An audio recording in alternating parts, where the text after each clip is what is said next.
Okay. Good morning, John. Good morning. How's it going?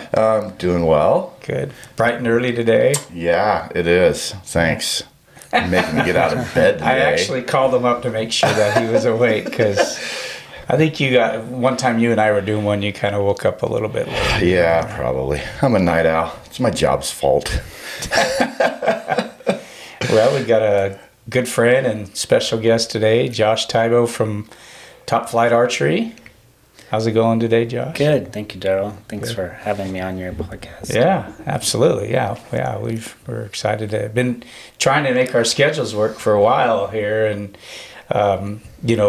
your forte is not only you do an excellent job with your the bow work you do, but your custom strings, and hunting season's coming up. I mean, I know that everyone's gearing up with get all their bows tuned and everything, so it's just around the corner. Been busy as normal this time of year. Is this your busiest time, you think? Right before? July, August is always my busiest. Yeah. I'll have some influx in the spring and the winter for indoor archery and 3D. But generally, it's hunting what drives most of my orders. Yeah. Yeah, tell us a little bit about when you got started and. So I'd been building strings for a little over 10 years. Was always passionate about archery. Growing up, couldn't afford really because of our family situation. Couldn't afford a bow and to really get into it. So when I got my first big boy job, bought a Matthews bow and just loved it. Which was how old were you then? I was 21, I think. Okay. So I got into it a little later, but yeah, I shot probably every day for I think 5 years just because I loved it so much. Yeah. And I quickly started seeing the deficiency in factory and custom strings. I'd shoot about 3 months and have a cable blow up or a string blow up, and I didn't know much about how to work on my own equipment, so it'd be a 1 month wait for my bow to be repaired, 200-mile round trip. Where were you living then? So then I was in New Mexico, northern New Mexico, north of Santa Fe. So it'd be the closest shop was in Albuquerque. Oh, so wow. it was 100 miles one way, and I'd get my bow back after a 3-week wait, and it'd be wrong, or I'd have air rest contact or something, and so quickly built my own press and started working teaching myself how to work and tune my own bows, and still having issues with strings. I found custom strings were a lot better, but the lead times were horrible. 3 weeks, and I'd get them in and something would be wrong, serving the wrong, not all the time but often. And being the type of person that I can challenge myself to learn how to do something new, I thought I'll just start building my own strings. And it kind of led from there for providing strings for friends, and then shop owner found out, and before I knew it, I was inundated with orders and could hardly keep up. It would take me 4.5 hours per set and 10 orders a week, and I couldn't keep up, so I quickly had to upgrade my equipment to Specialty Archery. They produce a really good product called a Super Server, but it's and then all pneumatic stretchers. Okay. So it reduced my lead time by obviously one of the, in your opinion, one of the more important things is the stretch, correct? Correct, yeah. So all string material has creep and stretch. And what we're trying to remove is the creep. So it's the stretch that doesn't recover from a string. The only way to remove that is to stretch it for a period of time. And generally it depends on the material, but for from an hour to up to 5 hours for some materials, it takes longer to remove that creep. So when you do install your strings and tune your bow, you don't have to deal with retuning after 100 shots. Right. So how do you...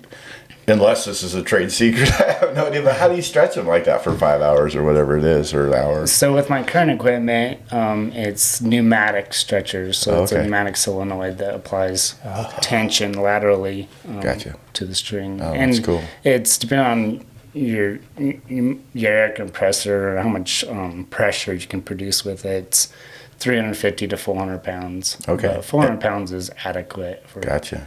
for most materials. Within a couple hours, And do you do that to order? Like you stretch them after you get the order, or do you pre-stretch all that stuff? So yeah, after I've received an order, I'll lay them up, let them settle, and then stretch them for Gotcha. at least 5 hours. That's awesome.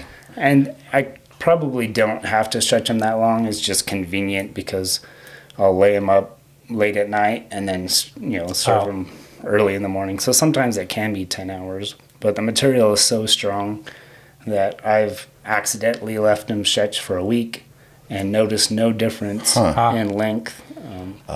So it's a very strong material. Yeah. So, I mean, that's one thing that I was kind of impressed with, or have been, is I've shot custom strings forever, and you still get some peep turn, and you're still having to mess with your loop and whatnot. I haven't had no problems at all I've put quite a few arrows through my bow with your strings. But I just feel like because you're not like huge production as far as like you don't have thousands of strings, you probably can take a little more time per string and really pay attention to details as opposed to when it gets into mass producing. Am I right?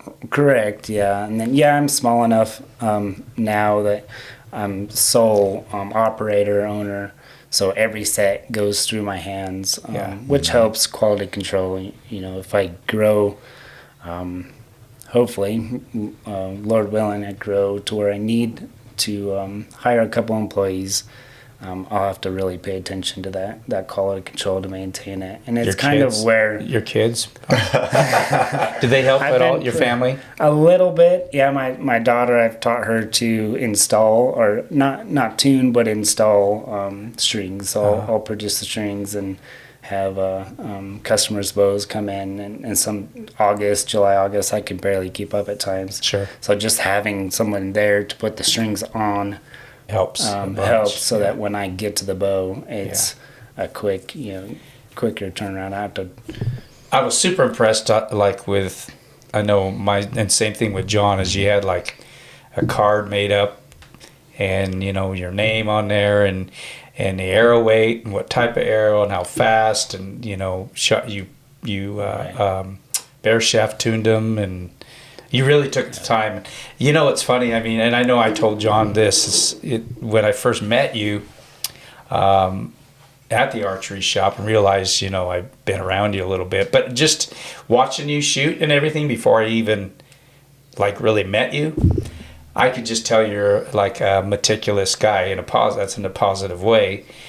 And you're a good shot too. So I knew that whatever you do, you probably are real meticulous about. So when I realized it was you, I'm like, oh man, if he's anything like, I watched your setup and your shoot and everything, I thought, he's just going to be good. And it has been really, really impressed. And Thank you. Yeah. Yeah, I'm not super competitive. I enjoy shooting 3D, but as my day jobs, I kind of started this string business, like I said, 10 years ago as a side business, and it's grown to where I think it'll sustain us full time. But it was always my side job, and my primary occupation was electrical engineer. So I am very detail oriented. And I think it's carried over, into string building and archery. So that's cool. Yeah. Yeah, and all your kids, are they into the archery too? They are. I try not to push them too much. Yeah. I started them pretty young. They had bows when they were 5, 6. The little atomic edge was an awesome bow and it would fling an arrow too. Yeah. But my daughter kind of she struggled a little bit, and she's very competitive, doesn't like missing a 3D target, and so she puts so much pressure on herself that I let her take about a 2-year break. Oh. And now that she's older and she can That's your oldest, correct? Yeah, she's 15. Yeah. She's really gotten back into archery. She's a really good shot. So Yeah, it's I've watched her exciting too. to I was see. like, yeah, that's good. And she enjoys it now. Not so much pressure on herself. Yeah. Yeah. And your wife, did she shoot? She did for a while, but ended up giving her bow away to my niece. So Out of frustration. no, my niece wanted a bow really bad, and I had it. I was visiting my sister in Texas, and I said, "Well, I'll give you my wife's bow." So out of convenience, and my wife wasn't too disappointed. So she didn't shoot. Didn't shoot all that much, and it didn't hurt her feelings too bad. So. Right. That's funny. But, Your turnaround time for the most part is right within a week? now, it's less than a week. Even during the busy time, at most, it's 7-8 days in July and August. But typically, I try to keep it around 3 to 4 days. That's pretty good. I mean, I know most shops you call and say how far the string's out. And I mean, there's one shop that they'd have a chart of what brand and then how many weeks it's out. And I mean, some of them are like 5 weeks out or whatever. And, Wow. and then if you have a problem, I think I remember the thing I remember about custom strings, especially when they started serving where it hits the dampener bar. Right. A lot of times those would be off when I was working at the archery shop, and so sometimes we'd have to put other serving on there or whatever because it just was off. But I think probably the specs are a lot better now than they were.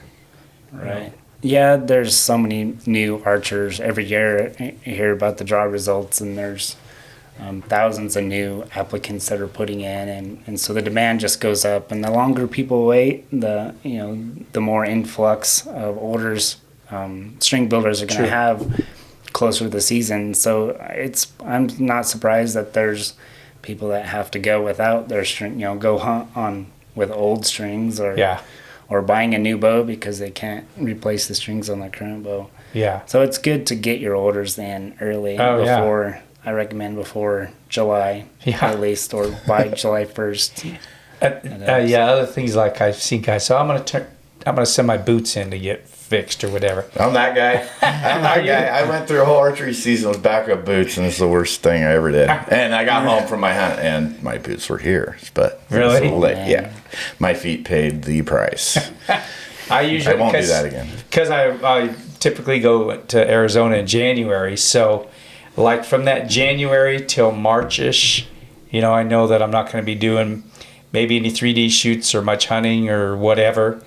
And so I'll send my stuff off, my boots or optics or whatever I need. That's to me a good time because people wait till springtime a lot of times even. I'm thinking like boots. Those take months. Mine was like 10. Well, I sent them in, and they sent me about 2 weeks later. Maybe even 3 weeks later. Then they said, we'll have those ready for you in about 10 weeks. I'm like, it's already been 3 weeks. You're killing me. Yeah. Whatever. So, I mean, strings is another thing. I mean, you want to get them, not wait till the last minute and blow the dust off your bow. And I understand it. Life gets in the way, and especially with kids and sports, and before you know it, August is here, and hunting season's around the corner. But do you recommend like changing your strings like every other week so you get a lot of business? Every other week? I've always been said, at least every other year, whether they need it or not. Right. At least, I would say at least once every other year. And it kind of depends on how much you shoot. If you only shoot a couple months out of the year, your strings could last 3 or 4 years. Store your bow too. I mean, if it's in the garage or the heat and cold, fluctuating, that obviously makes a difference too. And in your vehicle, cases cause a lot of wear on the strings. Just the constant rubbing, and it'll make them fray pretty quicky. And it's mostly cosmetic, but heat as well.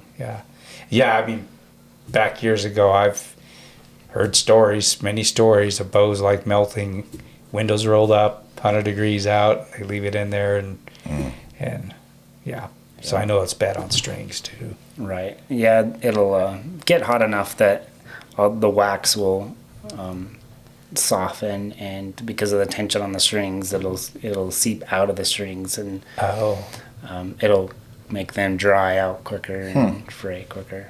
I remember a custom string that I had made. They didn't serve the loop, and it was just strands, Right. And I'm laying in my antelope blind, and it's August, it's hot, and you're kind of bored sometimes.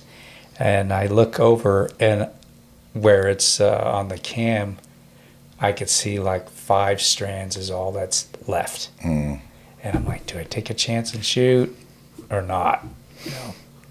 I opted not to, just because I didn't want to blow it up. Because you didn't see an antelope?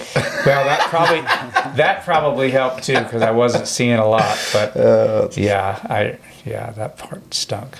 But now everything's pretty much served. And I don't know why that happens with unserved loops, but just the other day I was setting up a bow, an older bow, as a bow fishing bow, and it didn't have served loops. It's one that I haven't built strings for yet.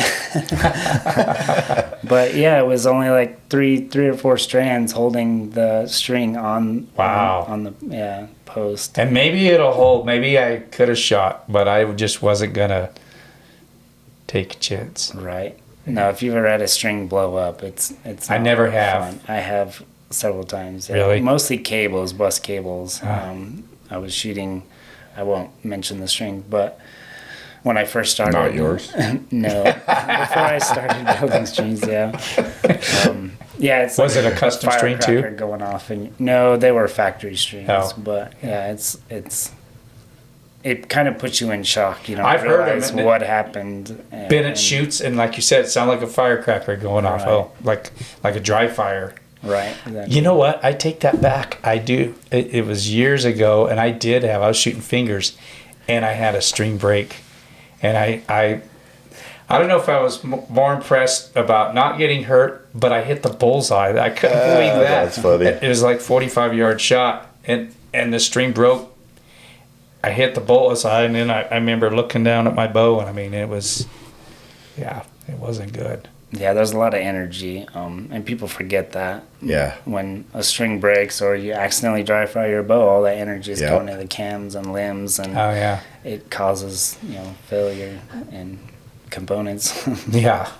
Seems like more of the bow companies are trying to do a little better with their strings than they used to, because it used to be, I mean, there was some companies out there I wouldn't even really even shoot them. Right. Because there's so many horror stories, and when they're making them in house. But I can't speak for manufacturers, but I imagine they're trying to produce the as many bows as they possibly can, and they're not going to spend as much time as a custom string maker will on strings. Mm-hmm. So it's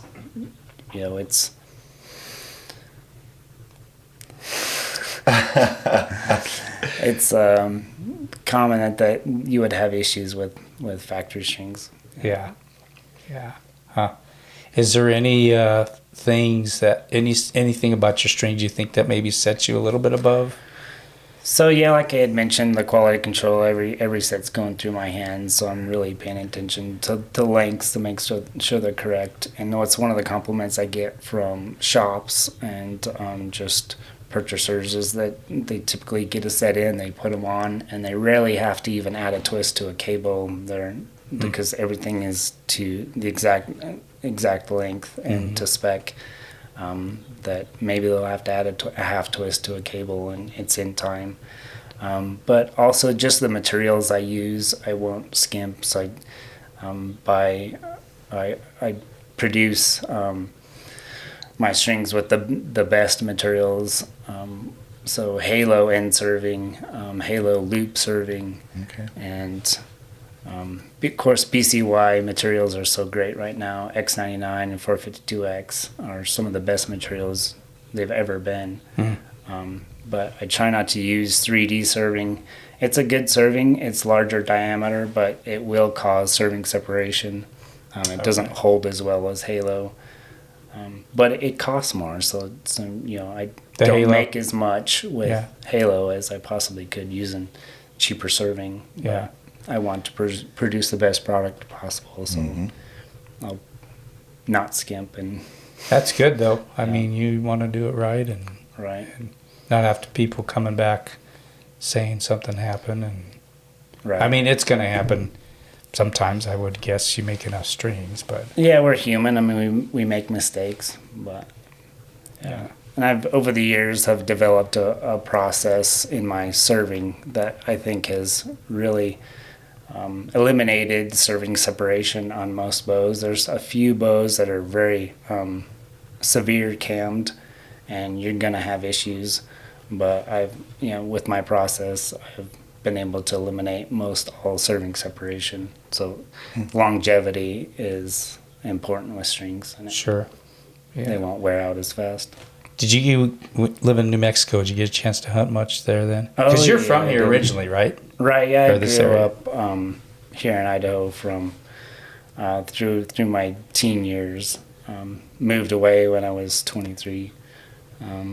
But yeah, New Mexico, of course, hunted. Where I lived, I could drive 15 minutes from my house and be hunting bear, deer, elk. So Oh, it was wow. an awesome opportunity. And then diversity of New Mexico, too, with oryx and ibex and Yeah. Barbary sheep. And Did you get to hunt any of those? I did Barbary sheep and oryx. I never drew an ibex tag, Oh. but Did you hunt with oryx with your bow? I didn't.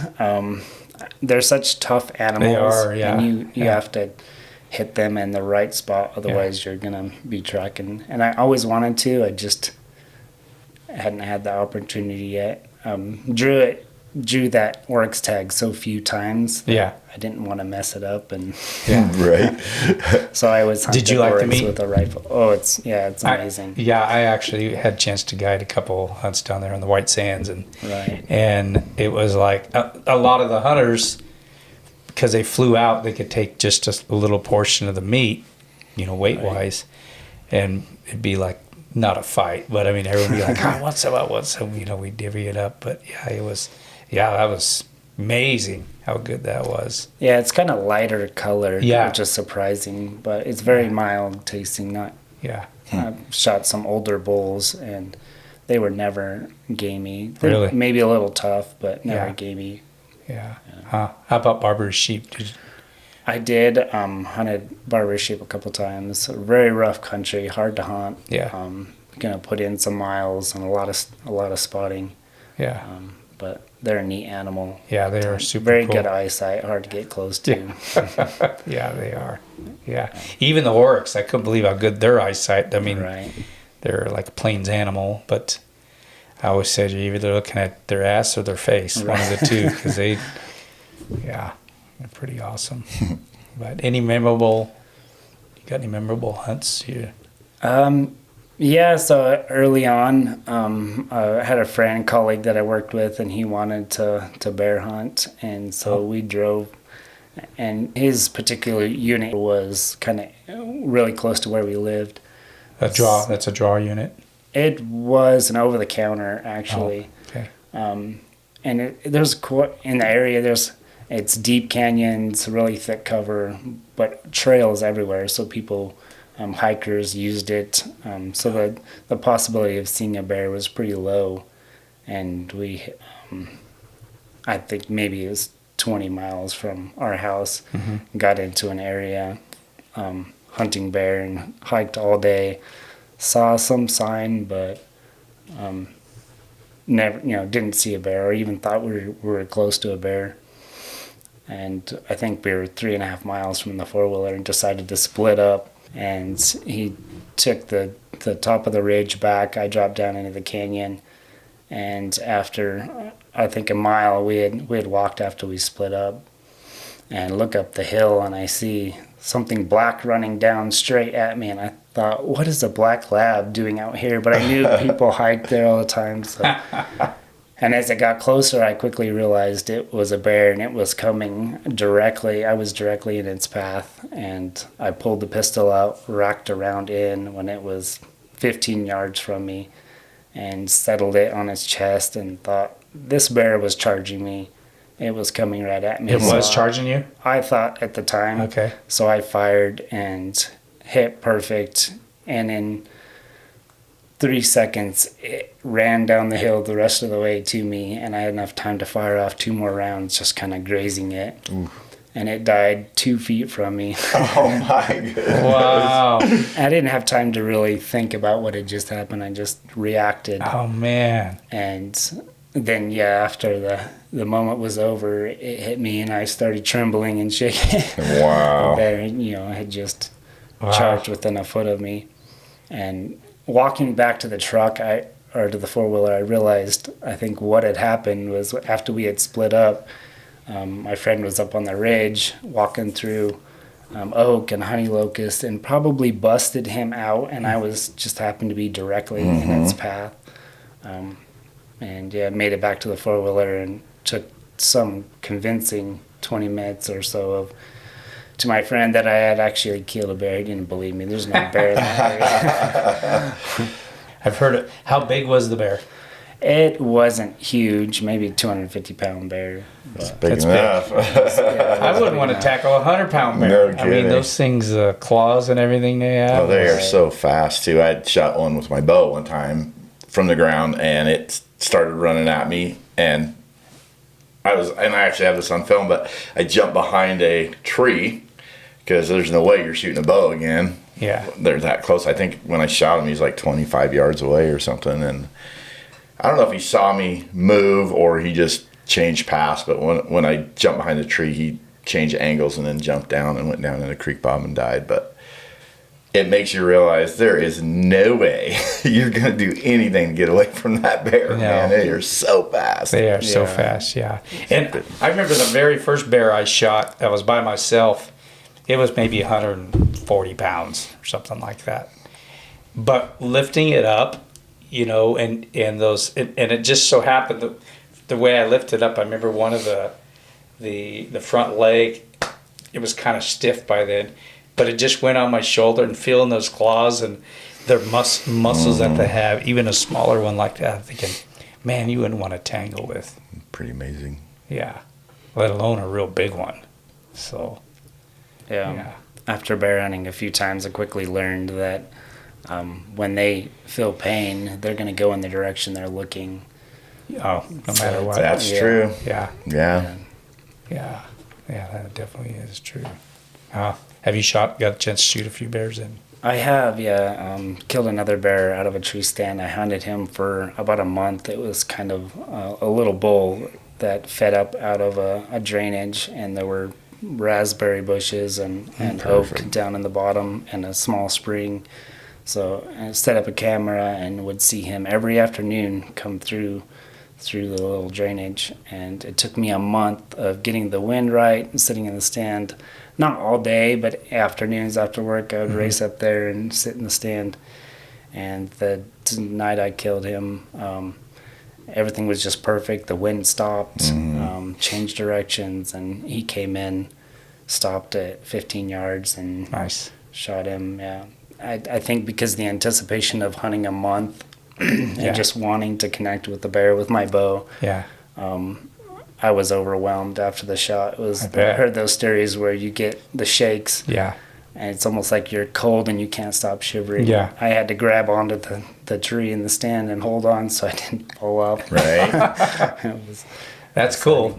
Yeah. I mean, I've always said I usually get really excited or wound up whatever after the shot. I'd rather keep it together during the shot and do it that way, but that's part of, I guess, the adrenaline rush or whatever, if you will. I mean, there's always going to be that adrenaline going through your body, but just controlling it. Right. So, yeah. So since you have moved your operations, you're back here in southern Idaho? Correct, yeah. Yeah, so what spurred that?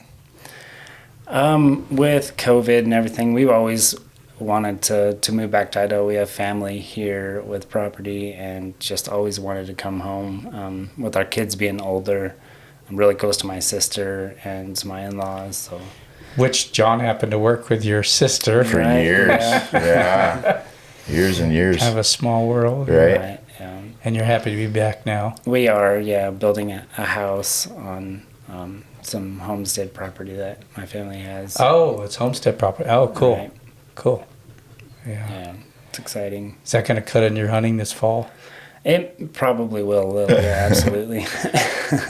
But you still get a lot of work back from New Mexico. Because were you doing New Mexico shops? There was a bunch of shops over there. I serviced 4 shops there, and then being there so long, word spread and people knew who I was. Yeah. So a lot of my orders still come from New Mexico through the website or Nice. phone. Yeah. And do you have a Facebook page too? I do, yes. I'm not very good at upkeeping it, but I do, yeah. What's the best way people get a hold of you? Phone, Facebook message, or just directly through my website, which is tfastrings.com. Okay. Yeah. Is it same on Facebook, TFA? Or It is, yes. Okay. Cool. Yeah, we'll definitely keep pushing you. I've tried to send everybody I can to you. Thank you. Yeah, well, I appreciate it. appreciate the quality too. Absolutely. And your business seems like it's growing pretty good. The Idaho side of it now too, as well, right? It Does has, yes. About half my orders have been coming from Idaho. Really? And I Awesome. haven't had as much time as I would have liked to put into advertising and going to shoots just because of the situation where I'm building a house. And Yeah.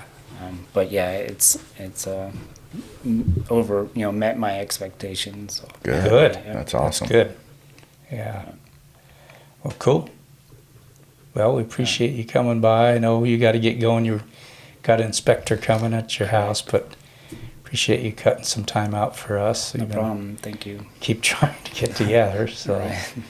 all right, Josh. Well, good luck this fall to you. Thank and you. We'll keep sending business. Continued, yeah, luck on growing that business. That's awesome. Yeah. Thank you. We love them for sure. Yeah. Awesome. So, All right, buddy. What do you Okay. think?